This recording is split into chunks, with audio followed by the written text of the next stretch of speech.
I just want to give I guess what you call a loving rant.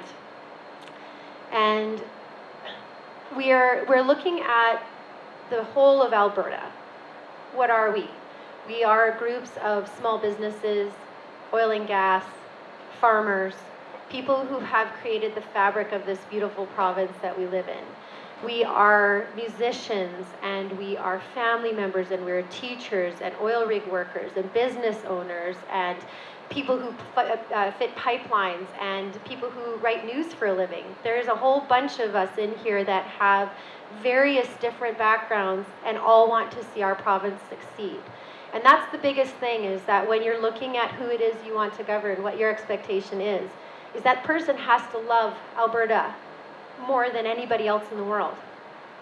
The basis of wanting to lead this province has to be for its people. The basis of being able to do something that is important has to do with bigger ideas than yourself and your ideology, no matter who you are.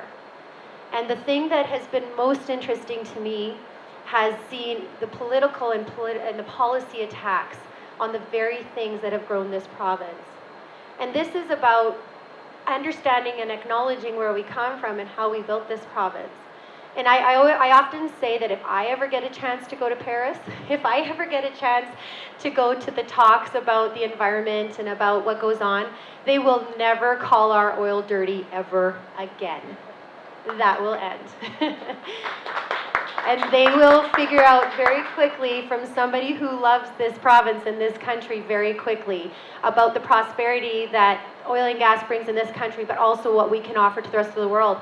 I was in India in January, and I was checking out the air index quality because it's just so heavy there. And I was in Hyderabad. So Hyderabad has $10.8 million people, 770 slums, okay? And on any particular day, you're breathing a very different kind of air there. And so I checked the air index quality, it was 660. Do you guys know what the air index qualities were during the forest fires here? You remember how that felt? That was like every day there.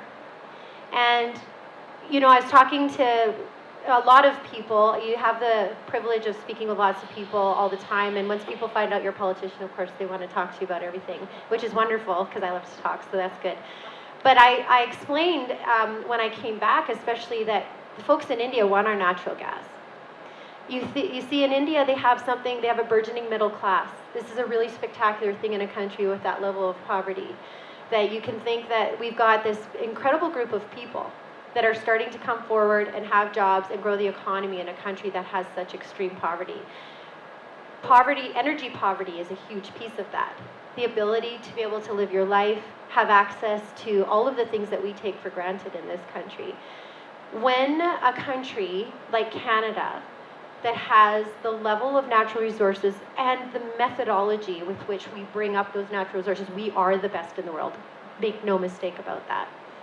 But consider the fact that our natural gas, or anybody else's actually for that matter, the LNG getting to a country like India would change the environmental footprint within a year of what it is that they have going on there right now. Imagine what that would do if we could get our beautiful resources to the ocean and across that beautiful ocean to people who desperately need it. You want to talk about human rights?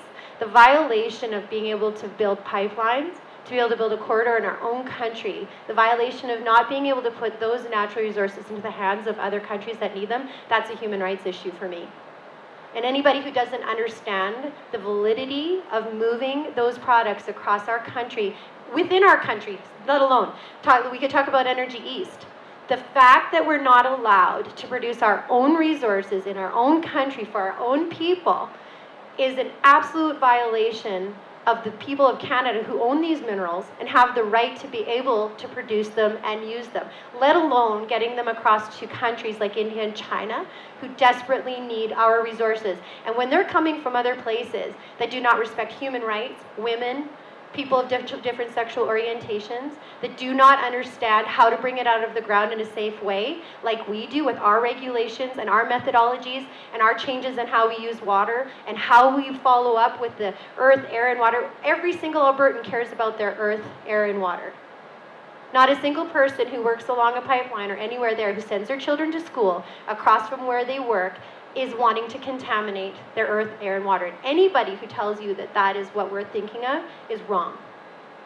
The truth is that our Canadian oil and gas deserves and should be in the rest of the world, changing the footprint of every single space on this earth.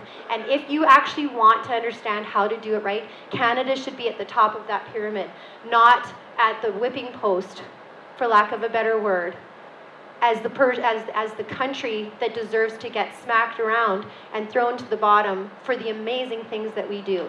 And I know Albertans are standing up. I know that we're coming to the table. I know that we have a voice, but that voice has to grow right across Canada. And not only that, we have a responsibility to make sure that whoever you elect, whatever you decide to do, that you are holding your elected officials, not just in this province, in BC, in Saskatchewan, right across this province, in Quebec, accountable for the impacts that they're having on your life, your prosperity, and your ability to grow wealth and help out. Albertans are some of the most entrepreneurial and philanthropic people that you'll ever meet in your world. We are extremely generous. And that is because we have been blessed with a beautiful resource that we are able to bring out of the ground better than anywhere else in the world. So let's stand up and be proud. I am a cheerleader. I will yell from the rooftops. I'm tired of being quiet about it. Well, I've never been quiet about anything in my life. But let's be clear about that. But you want to make the world a better place. That means more Canada. People have asked me about my environmental plans all the time. There's lots of things that I'd like to see happen. There's lots of things in Alberta that we can do better. But if you actually want to know how I would change the world, how I would change what the environmental footprint is, only Canada would be allowed to produce.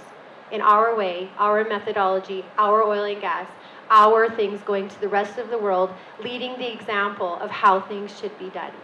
So just in case you wonder where I sit on pipelines, oil and gas, our resources, and our beautiful people, that's where I sit. So thank you for listening to my loving rant. And now I'm going to sing to you for a bit.